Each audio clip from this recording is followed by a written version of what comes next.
महाशिवरात्रि रे समस्त शैवपीठ चलचंचल। कलाहांडी जिल्लार समस्त शैवपीठ रे प्रबल भिड़ परिलक्षित होइतिला। जिल्लार केसिंगा एनएसी वार्ड नंबर 1 स्थित गौरी शंकर मंदिर रे मध्य महाशिवरात्रि पालन करा जायतिला। बगाड़ गाँवर शिवभक्त माने एही मंदिर को आसी दीप जलाइबा सह उजागर रहिथिले। एही मंदिरटी गत 2000 मसीह स्थापित होइथिले मध्य एही मंदिरटी लोकलोचन को आसी पारि नाही। मंदिर रे रही अनेक समस्या। प्रशासन एही मंदिर प्रति दृष्टि देबाकू मंदिर कमिटी तथा ग्रामवासी माने सरकार को अनुरोध करिसंती।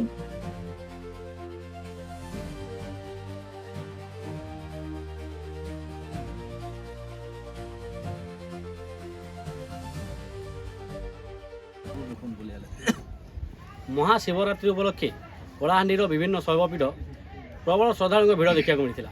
यही उपलक्षे आम अच्छु आज केसिंगा एनएसी अंतर्गत बगाड़ 1 नंबर वार्ड जो शैवपीठ रही पहाड़ उपर सेठार उपस्थित रहीचु। एठार दीर्घ 2000 मसीह मंदिर प्रतिष्ठा होते आज पर्यटन सरकार यह दृष्टि देना कि लोकलोचन को आसीपारी ना। तो आम सहित बर्तमान अच्छा भाव ये दायित्व निर्वाह करते से अच्छा किसी प्रतिज्ञा ना देखो आज्ञा दीर्घ आज के 2000 मसीह मंदिर तैयारी थिला। आज के 25 वर्ष है मंदिर रे आमे 3 वर्ष है आमे कमिटी गुड़े आम बगाड़वासी नहीं कमिटी गुड़े गठन कलु।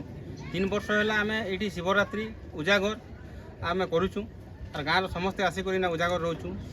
यहाँ है पहला कर आम वर्ष समस्ते गाँव समस्ते मिसिक आम गोटे शिवरात्रि कलु आके गोटे यज्ञ कलु रुद्राभिष आउ शिव आमर गोटे यज्ञ करी समस्ते इने सकालू 6 बजारू संध्या 6 बजा तक समय रही राति समस्ते गाँव लोक आसिक इने उजागर रहिले आ समस्ते धूमधाम रे आमे पालन करी। आम सहित आउ जन मंदिर कमिटर सदस्य अच्छा किसी प्रतिज्ञा ना। आज्ञा ये मंदिर तो 2000 मसीह स्थापन होइछे आउ सब वर्ष पूजा हो आसला। विशेषकर आम ग्रामवासी मिसिकी दीर्घ 2 वर्ष है आम गोटे गाँ के निकरी कमिटी कलु। कमिटी कलापर मंदिर आउ टिके बढ़ी बढ़ी चलला। आई वर्ष विशेष भाव में गाँव प्रति परिवार के निमंत्रण करी शिवरात्रि पालन कलु और समस्ते पार्टिसिपेट कले। गोटे असुविधा आमके यहाँ हूँ आज्ञा जे मंदिर रे छिड़ा हबार लगी भी माने जगह टे नहीं। काली लगभग 500 लोग खंडे आसते श्रद्धालु दीप जलाबार लगे किंतु जगह जेहेतु छिड़ा हबार लगे नहीं से निराश हताश होकर मन दुखित मन से माने फेरीगले। तथापि 250 लोग खंडे आम ये राति उजागर करूँ। तो आमके मंदिर रे माने एटलिस्ट गोटे 1000 लोग गोटे छिड़ा ही पार्ला बेले आमके जगह टी दरकार। आ प्रशासन के आपन माध्यम अनुरोध करूँ जेटा कि ध्यान देवे। एंटायर बगाड़ गोटे एका शिव मंदिर आ मंदिर समस्त सहयोग अच्छे वर्ष बहुत धूमधाम होता।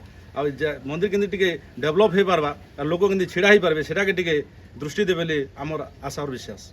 आमर ये जन महाशिवरात्रि जन उजागर चली सबू जिनिस सुविधा गाँव लोकर उपरे निर्भर करुच्ची किंतु सरकार गोटे जिनिस आमके ध्यान देवार कथा जे मंदिर के आसपास आमके असुविधा हो गोटे रास्ता मेन मुख्य हो गोटे लोग जीवार लगी जदि रास्ता नहीं ना बोले घर के पशबार लगी गोटे रास्ता नहीं बोले घर के केनार पशि पार्बा से बोले गोटे मंदिर गोटे स्थापन करा जाइए जेन कि ये जगह मंदिर स्थापन करते आमर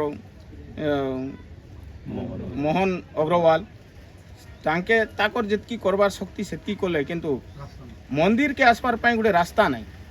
आमके रास्ता गोटे जदि सरकार तरफ प्रशासन जदि गोटे गुरुत्व ध्यान देकर जदि भावे जे बगाड़ गाँव लोग गोटे जहाँ भी पूजा अर्चना करुचे भगवान प्रति ताकर भक्ति अच्छे आर गोटे पहाड़ उपरे नहीं गोटे शिव मंदिर अच्छे एपटे गोटे संतोषी मंदिर अच्छे सियाड़ गोटे चंडी मंदिर अच्छे ये जगह गोटे रास्तार निर्माण जदि हेले लोग समस्ते निके भल सुंदर भावे यात्रा के टी सुंदर करि पारे बोली करी सब लोग आशा विश्वास अच्छे। किंतु रास्ता सरकार रास्ता उपरे टी ध्यान देवे गुरुत्व देवे जे मंदिर के आसबार लगी बोले आम ये अनुष्ठान तरफ आम सरकार के धन्यवाद अर्पण करूँ।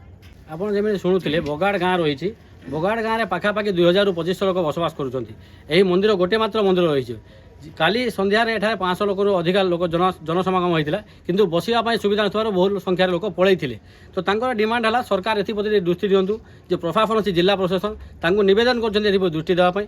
ଆମେ ବି ଆଶା ରଖୁଛୁ, ଆମ ମାଧ୍ୟମରେ ସରକାରକୁ ନିବେଦନ କରୁଛୁ ଯେ ଏହି ମନ୍ଦିର ପ୍ରତି ଦୃଷ୍ଟି ଦେଇ ମନ୍ଦିର କେମିତି ଉନ୍ନତି ହୋଇପାରିବ, କେମିତି ଲୋକ ଏହାର ସୁବିଧା ନେଇପାରିବେ ତାହା ପ୍ରତି ଦୃଷ୍ଟି ଦେବେ। କେସିଙ୍ଗା ବଗାଡ଼ରୁ ସଂଗ୍ରାମ କେଶରୀ ଦେଉ, ସତ୍ୟର ସ୍ୱର।